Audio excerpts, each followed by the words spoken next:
There was blood everywhere. It was like cleaning up a murder scene, except I was cleaning up my own blood. I scrubbed the floors with bleach, but you can still see my blood stain in places.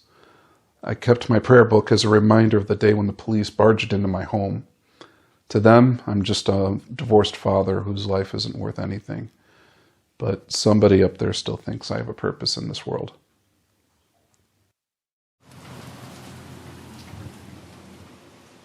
Alan. Baruch Hashem. Baruch Hashem. So I like coming to Eliyahu. I've been coming here for years. I don't have to say a word, just sit down. He knows exactly how to do it, and he gets it right every time. Every time. נכון? כן. כן, זה אחרי שנים, אתה הייתי שנים. כן, אבל אני לא זוכר אפילו פעם אחת שהיית... שעשיתי לך משהו שאתה... כן, תמיד זה אותו... כן. מה שאתה אוהב, נכון.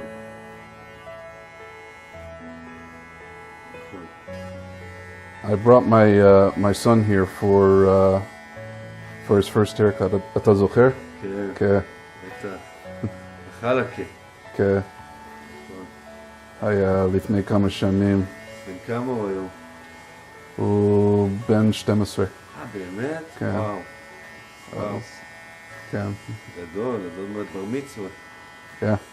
בעזרת השם. בעזרת השם. All my adult life, I've advocated for children's rights. I've worked with kids on probation. I've worked in children's homes. Before I got married, I was a licensed single foster parent for some of the most difficult cases in Chicago.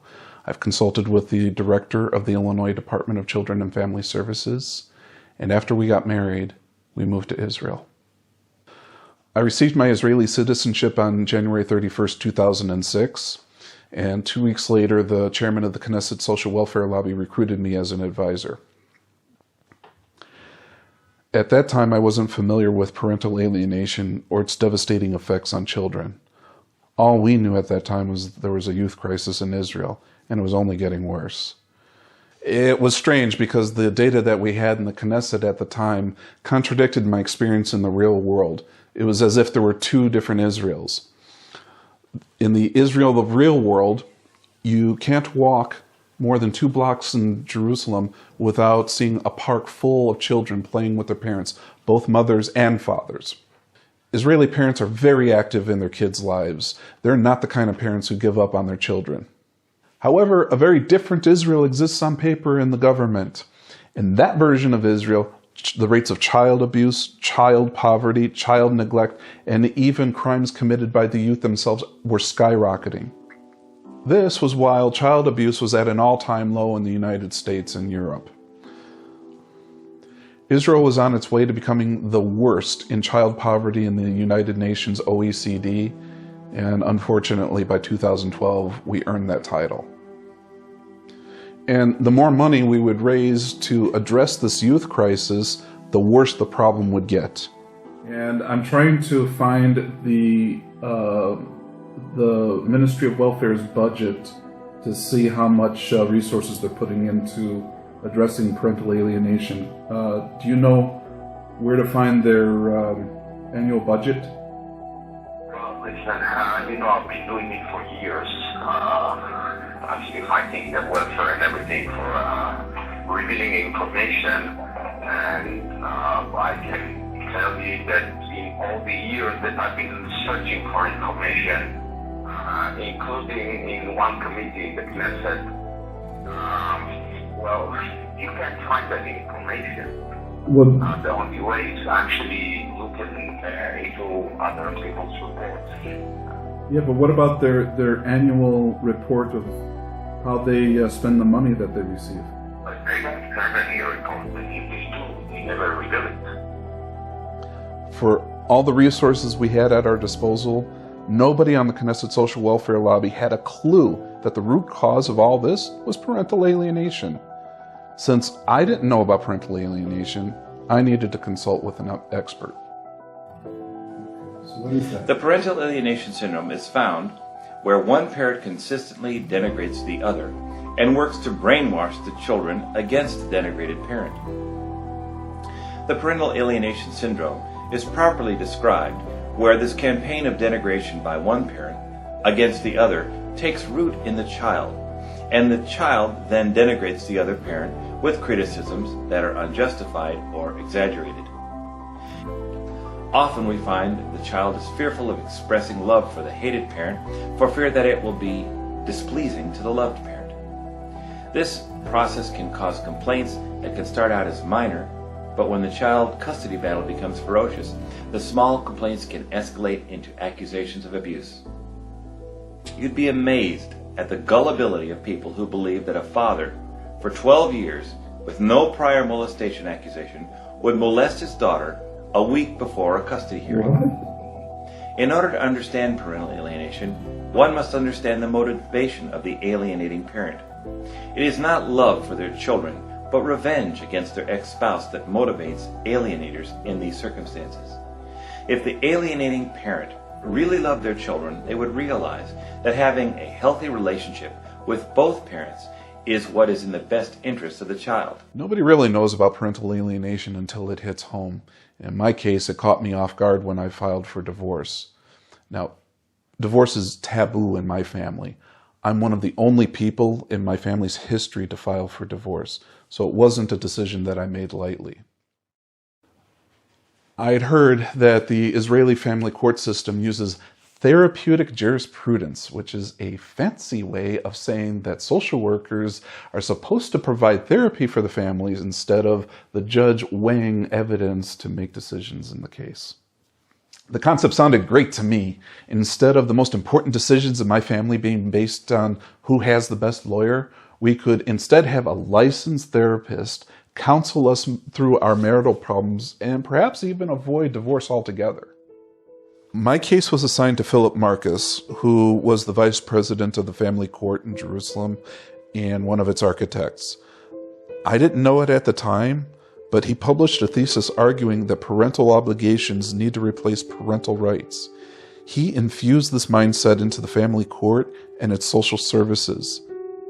He quotes a psalm about God as a father to the fatherless to equate the judge to God as a representative of the state who replaces the father as a parent.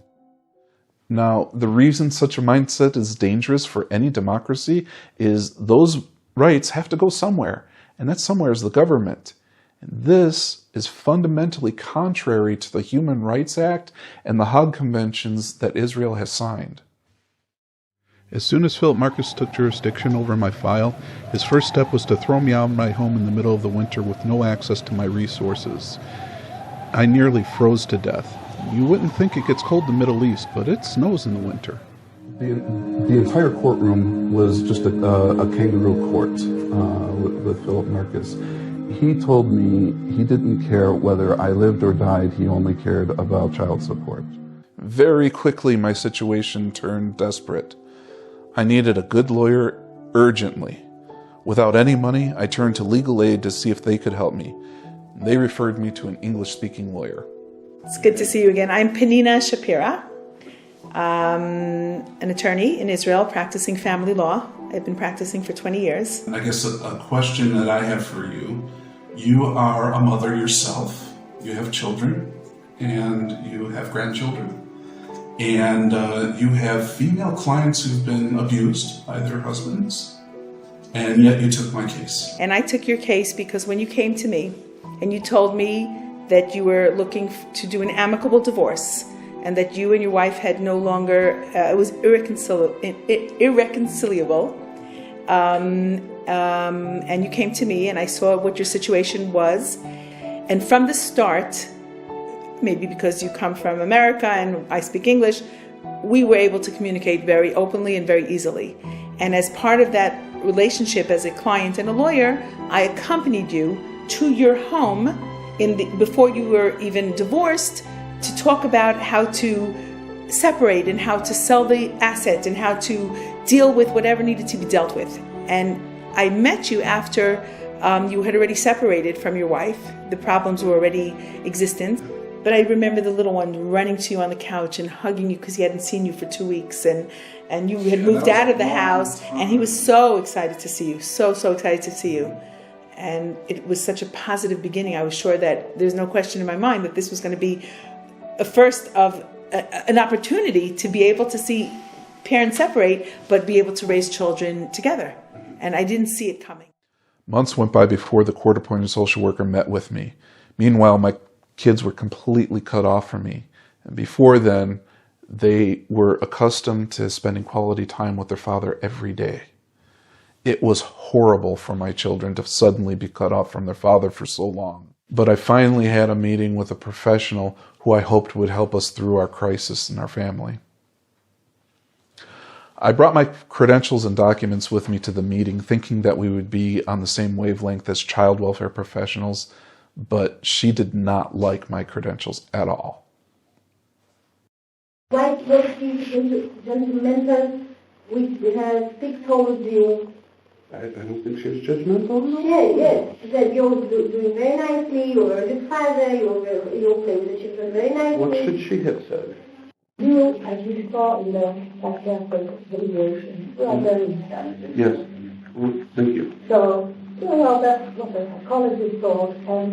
And have you ever seen a connection center in the States? Well, it's like a train station. I know because friends of ours, our former director was there. Maybe she did to all the places. But they may say that this is New York, it shouldn't be. You're the best part of the world. You shouldn't be supervised, and so on. In the U.S., that's our talk.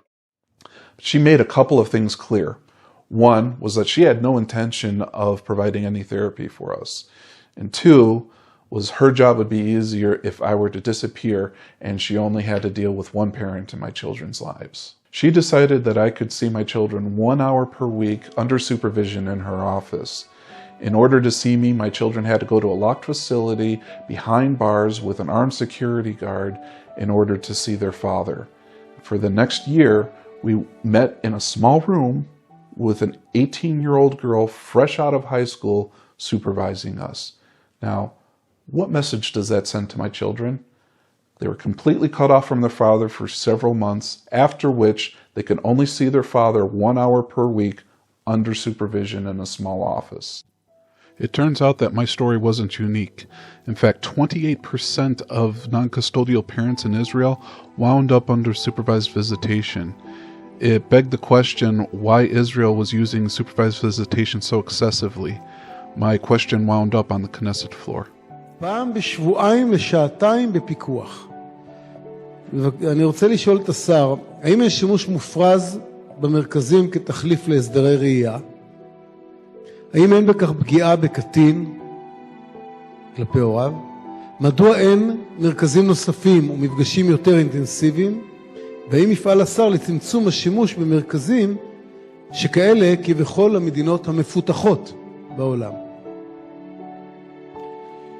טוב, ישבתי על חלק גדול קודם, אבל אני אשיב פעם נוספת. מרכז קשר הוא לא תחליף להסדרי ראייה. מרכז קשר זה מסגרת זמנית. זה לא דבר קבוע. המטרה היא לא מרכז קשר. המטרה היא שההורים, גם אם הם גרושים, גם אם הם פרודים, יוכלו לראות את הילדים שלהם בצורה סבירה, בריאה ונורמלית. נגיד לך שמרכז קשר זה דבר בריא ונורמלי, התשובה היא לא. אבל אם לא מרכזי קשר, בנסיבות בוא נאמר, המורכבות האלה, יכול להיות שבכלל הילדים לא רואים את ההורים שלהם. אין ספק שזה לא נוח, ואני מבין שאם אדם גר בבאר שבע ומרכז הקשר נמצא בחיפה, והוא עובד, והוא צריך לנסוע 4 שעות כל כיוון, כי לפגוש את הילד 2 או 3, זה קשה, לפעמים ההורים מוותרים על זה, וזה לא טוב לאף אחד. וכולנו מתפללים שכל מי שגם ירצה להתגרש, ושיהיה הכל בסדר, ואז אפשר לוותר על המרכזי קשר האלה. תודה, אני רוצה להבהיר שאין לי ספק בכלל שמשרד הרווחה עושה עבודה מדהימה, ואני חושב שזה כיוון נכון. מה שמטריד אותי, שהשאלה נבעה מכך שמי הולך למרכזי קשר? אלה שיש סכנה להיפגעותם. זה בעצם מערכת להגנה על הילד. זה לא קשור להורים, זה הגנה על הילד. האם באמת החברה הישראלית מסכנת את ילדיה פי 6 מהנורמה העולמית? זה מה שמטריד אותי. האם יכול להיות שאנחנו ציבור כל כך אלים, שאנחנו פי 6 מכל המדינות המפותחות בעולם? אז אולי המדיניות של כיסוי הישבן היא בעצם הסיפור, ואולי השאלה היא תקציבית, ואולי טובת הילד, אם יש באמת סיכון, שיהיה יותר קרוב להוריו ולא אילוצים טכניים כאלו אחרים יגרמו לכך שכל כך מעט ילדים יראו את הוריהם, בגלל שהם נמצאים במצב של סיכון. זו באמת שאלה ערכית. האם אנחנו באמת חברה כזאת? I turned to the court for therapeutic help, and their message was loud and clear that my life was worthless. It's hard to imagine that licensed therapists would deliberately make a vulnerable client feel worthless. It's even harder to imagine that this would be in a child's best interest. There was an awakening amongst Israelis that something needed to change. If we saw the true statistics, we would feel, first of all, we would be able to relax a little bit more. We would not have this atmosphere of a war between the sexes.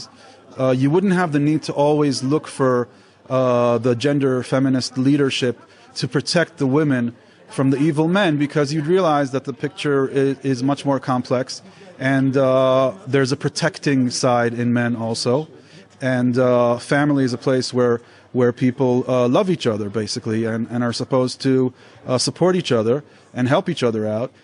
It's not necessarily a place of violence. שלום, שמי רוני דרור, אימא לשני בנים, חילונית וליברלית, מגיעה מבית מסורתי. אני עובדת סוציאלית. בשנים האחרונות, במסגרת הדוקטורט שלי, אני חוקרת ועוסקת בתחום האלימות במשפחה. אך כיום מובילה אותנו לשיח חד צדדי נגד גברים, המכוון למעשה נגד מוסד המשפחה. השיח הזה מוצא את ביטויו האכזרי בעיקר בהליכי הגירושים, והוא מותיר עשרות אלפי ילדים הגדלים ללא אבא, אבות מיטיבים, ורובם כאלה נלחמים על ילדיהם, אך קורסים תחת הנטל של הניתוק, הניכור, תלונות השווא, המזונות ועוד. עשרות שנים של תיוג גברים כאלימים, מטרידים ואנסים פוטנציאליים כרסמו במעמד המשפחה. התהליך הזה חייב להיפסק. היד הקלה כלפי שלמות המשפחה מביאה גם להוצאה פזיזה מדי של ילדים מבתיהם. אנחנו חייבים לחזור לשיח המחזק את המשפחה, את הסמכות ההורית, את השורשים שלנו, את המסורת. כשקובעים על סמך דברים שלא נבדקו לגופם, שהילד יראה את האב רק בימים כאלה ולא אחרים, רק במקום כזה וכן הלאה. בסופו של דבר נוצר מצב ראשית של נתק, כי ילד שרואה את אביו במרכז קשר, הוא לא יכול לבנות יחסים עם הילד. לא ניתן בחדר של מטר וחצי על מטר, אני מבקשת לא למחוא כפיים. בסופו של דבר מי שנפגע זה הילד, זה האבא, זאת האמא וזאת המשפחה, מפני שמשפחה שאפשר היה לבנות אותה תוך כדי גירושין, כשאחד מכבד את השני, כשהילד מכבד גם את אביו וגם את אמו, וככה במקום לפתור בעיות, אנחנו יוצרים בעיות. The mother was awarded custody. There was a certain assumption, it's called in Hebrew, חזקת הגיל הרך. חזקת הגיל הרך. It's a tender years presumption. Exactly, tender years presumption, where automatically a mother is more suited to raise her children. But what happens when the mother abuses the children and the non-custodial father attempts to report that abuse to the court-appointed social workers? Okay, Ellie, 2 days ago I came here with my children. What did you see?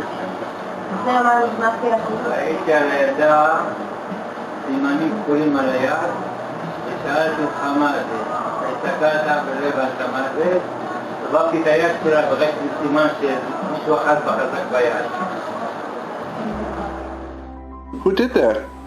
Ima. Ima did that? I'm recording myself informing you of this. No. Yeah. You don't. You have an obligation to investigate this. Okay. Well, I'm recording that you're refusing to investigate anything. Still, my own situation was as oppressive as ever. I knew I needed guidance and fast. Some friends recommended a social worker who had worked for the Jewish Agency to provide counseling for families in crisis. Okay, I'm Sharon Spira. I'm a certified social worker both in the United States and in Israel. I was director of Parenting Center. I was director of Jewish Continuity. I had a variety of positions in the Jewish Community Center world. I also did Hebrew language intakes for a subcontract for public education system for children and families in need of additional help, exhibiting problems in the school system. And we met in 2009. Okay, that's over a decade ago, I know that. Right. How did that happen?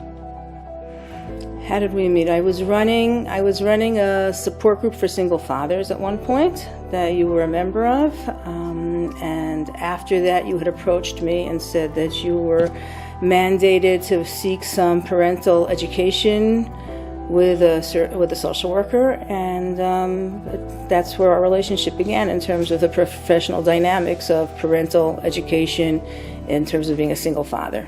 There was never a question for me that you were not a danger to your children. I think, unfortunately, in many cases, there is not an equal approach towards the mother and the father, at least in this country. Again, I'm not an expert on it, but it's not. I've seen too many cases to tell me that is the case. And it was about convincing the system that, in fact, you could be a good father to your children. And I believe that over time we demonstrated that in many, many different ways within the school system, outside of the school system, in all kinds of ways and shapes. And it was a very hard sell. It was very, very difficult. The first break in my personal file came when Philip Marcus was pressured into early retirement over his abusive behavior towards a homosexual couple. He had abused many other fathers like me the same way, but this incident was different because the couple was a protected class minority. We found an ally in the most unusual place, the director of the Ministry of Welfare. When Yossi Silman took office, he vowed to clean up corruption in the ministry. אני רוצה להגיד שאנחנו לא מטפלים מספיק בגברים בקונפליקטים האלו. גבר שמורחק מהבית ונפגש עם הילדים במרכז קשר, אנחנו צריכים לעשות את המקסימום לעטוף אותו, להאכיל אותו וללוות אותו. זה משבר אמיתי, ואני הולך לרכז לפן הזה של הליווי, קבוצות תמיכה וכולי, כסף ותוכניות לעניין. אנחנו קצת מזניחים את הגבר בעניין. מילה אחרונה. יש הרבה כאלה, לא כולם, אבל יש יותר מדי כאלה, שבאות עם אג'נדה מכוונת מראש, והאג'נדה הזאת, העובדות לא מעניינות אותה. זה שכאן האבא הוא תפקד כהורה העיקרי. זה שהאימא מתנהגת באופן פוגעני כלפי הילד, היא מסתירה את העובדות האלה מבית המשפט, או שהיא מטייחת. This had a direct impact on my family. The social worker who had vowed never to let me bring my children back home with me was replaced with a new social worker. And so long as Yossi Silman was the director, I could rely on this new social worker to advocate for my children's best interest. And life was a lot better for everyone, especially my children. Abba matok, Abba chacham, Abba tov. This I love you. And he's and he's smiling for you, and he's Abba, and he go like this. Yeah, wow. That was so fun, I almost broke my back. Hi, Abba. Good morning.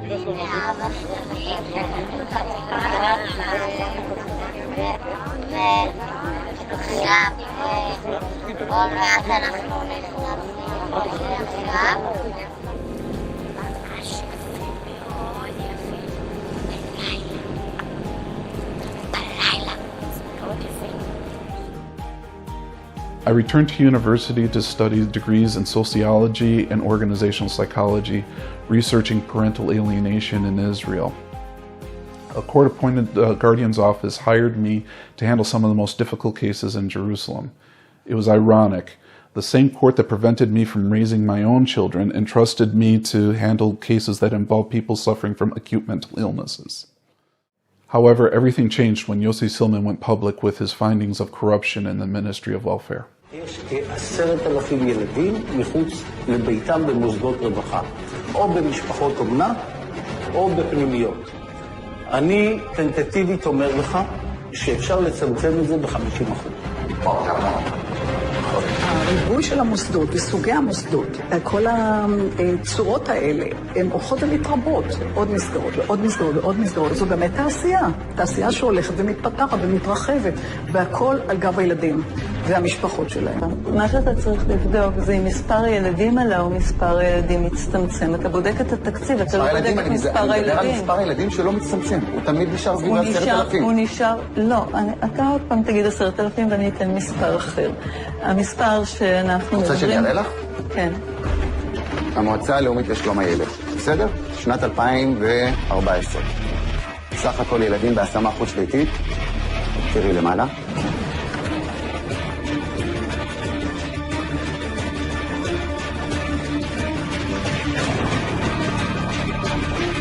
נתונים שלכם.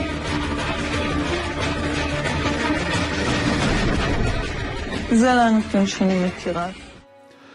Chaim Katz fired Josie Silman for going public with this information. Since then, the Ministry of Welfare doubled the number of children removed from their homes. They implemented more costly policies that forced non-custodial parents to jump through even more bureaucratic hoops to file any requests in court. This involved sometimes waiting for months on arbitration with additional social workers besides the ones who were already appointed by the court.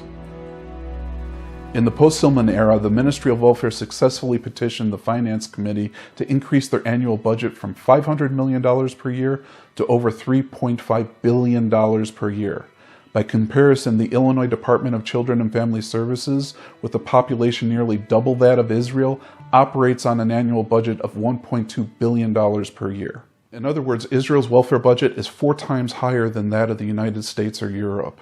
Yet parental alienation has only gotten worse each time Israel increases the welfare budget. That's because these costly programs are more unnatural and more restrictive for children, and that is a recipe for parental alienation. As soon as Josie Silman was fired, the social worker canceled our visits altogether. I was back to square one. It took my lawyer several months to petition a new judge to restore a visitation schedule. However, it was too little too late.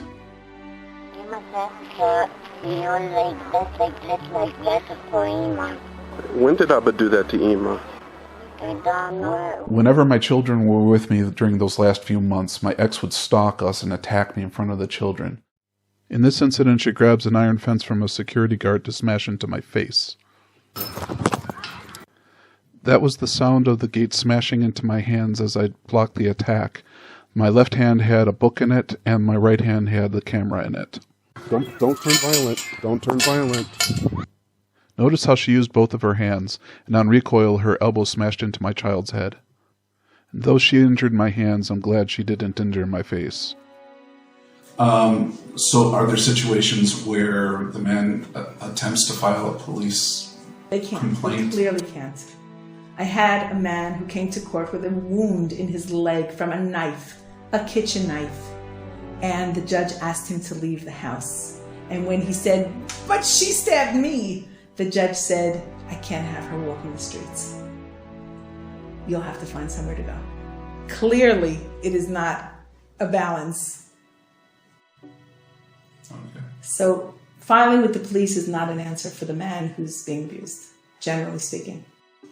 So in Tel Aviv, there is this judge who has introduced this policy that says that allows the alienated parent to approach the court, fill out a form. They actually even provide a form for them to fill out that says that they're being alienated, parental alienation. And then it is the obligation of the custodial parent to explain that the non-custodial parent is actually a danger to the child.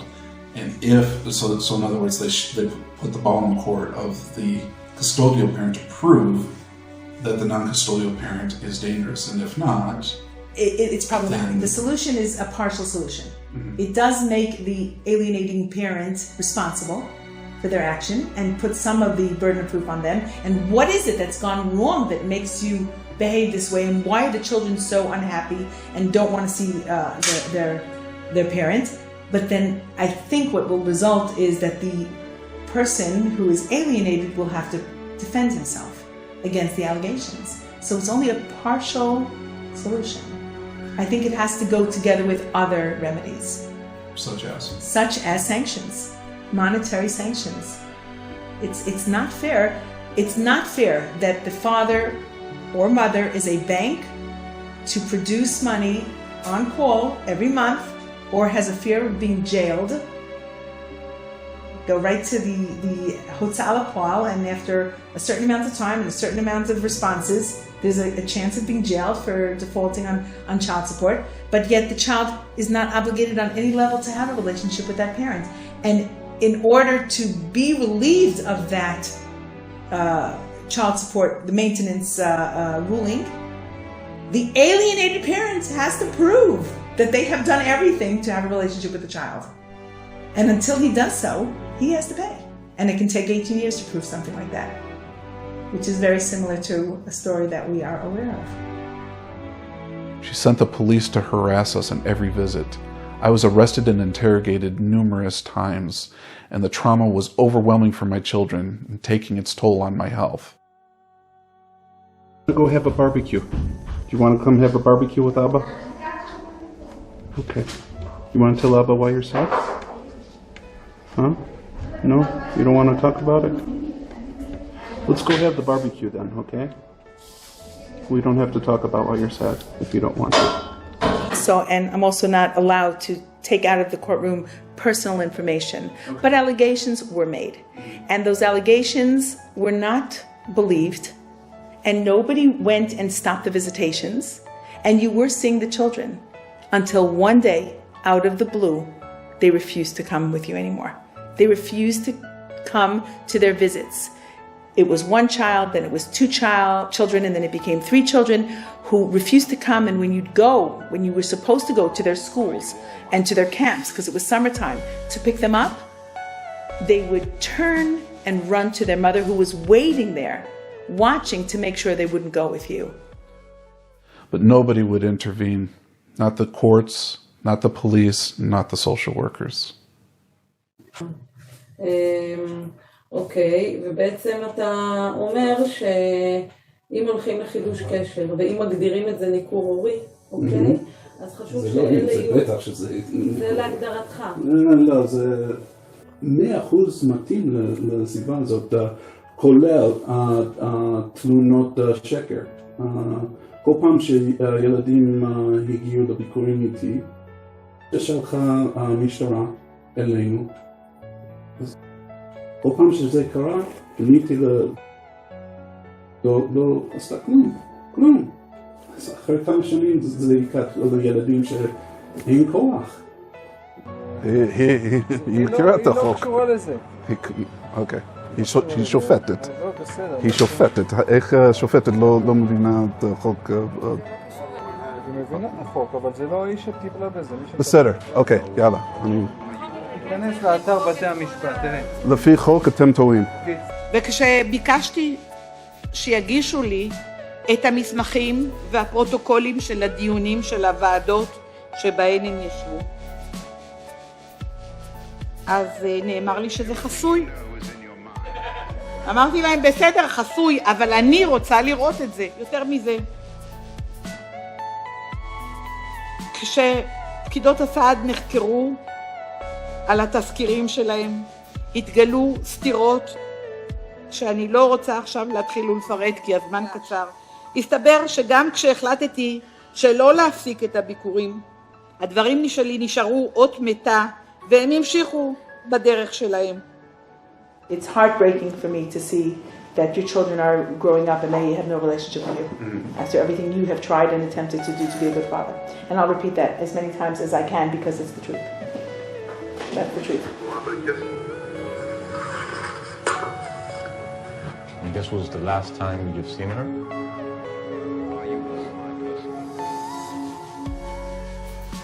So, this is some artwork that my kids and I did together when they were younger.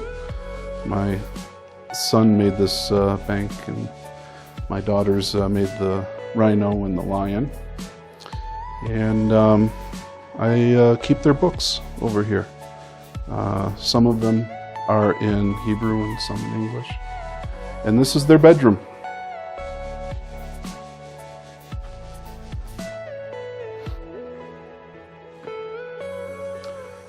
I still have their room ready for them whenever they come.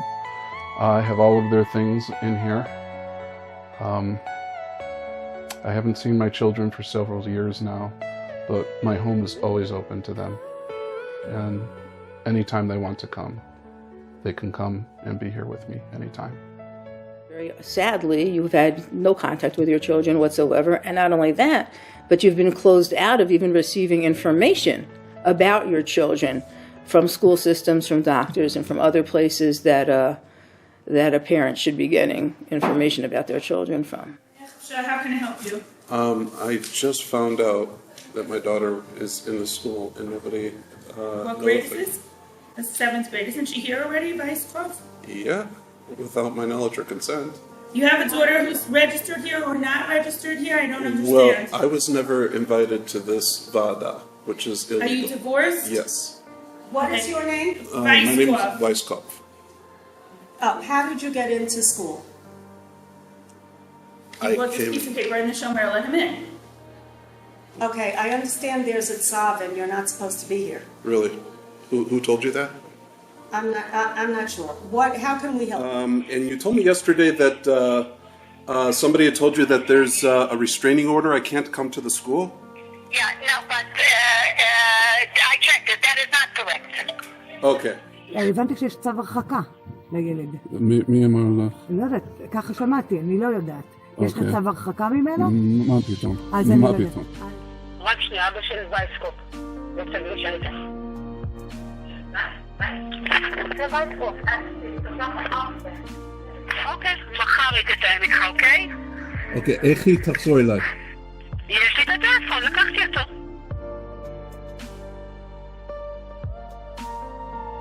Even after they knew they were being manipulated into alienating my children from their father, the staff gave authority to my ex to be the one-sided and exclusive judge, jury, and executioner. But for as long as there's no process in place that will prevent false allegations from being made and then being rewarded when in fact they are disproven, the system will continue, especially if we're dealing with the advent of parental alienation, because the whole goal of the alienating parent is purposely to distance and destroy the relationship between the other parent and the child. So if there's nothing that's going to work against that goal, and in fact it's going to reward that goal every time, then unfortunately these kinds of situations arise. It was basically all kinds of committees that met and decided based on the input of people that didn't have full stories, that didn't have access, and the lack of forcing a parent to be part of a therapeutic process that enabled the situation to come about. It's very sad. It's really, really very sad. How does a court prevent parental alienation? Again, we're still in our very, very first stages of dealing with it. In your case, you are one of the pioneers in this area, and we have been in court now 2 years trying to get a court to recognize that there is parent alienation. Decades of research shows that the long-term effect of parental alienation on children includes low self-esteem, drug abuse, and even suicidal tendencies. In other words, the effect of parental alienation on children is the same as physical and sexual abuse. The World Health Organization recognizes parental alienation as a psychological problem.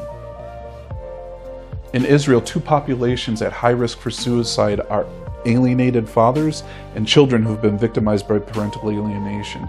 This trend must stop for our children's sake. When a whole system perpetuates parental alienation, that society condemns its own future generations to social breakdown. I will say that I believe that parental alienation has long-term, lifelong traumatic effects on children. Both for themselves as individuals and for the future lives that they themselves build in a relationship with another person, and if they themselves become a parent. So I think that it has multiple long-term, deep considerations that we ought to start taking note of and dealing with, and not keep ignoring them and sweeping them under the rug. Parental alienation destroys the foundation of society, which is the loving bond between children and their parents. We can solve 90% of society's problems simply by implementing policies that consistently prevent parental alienation.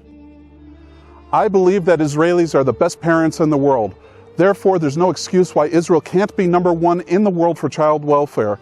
I'm calling on Israelis to lead the way to form an international lobby on parental alienation, calling on court systems all over the world to implement consistent policies that prevent parental alienation. We're forming an international lobby right here in Jerusalem on parental alienation. Anyone, anywhere in the world is invited to come and join our movement. You can come to our website and sign up, where we will have updates consistently on the latest data on parental alienation.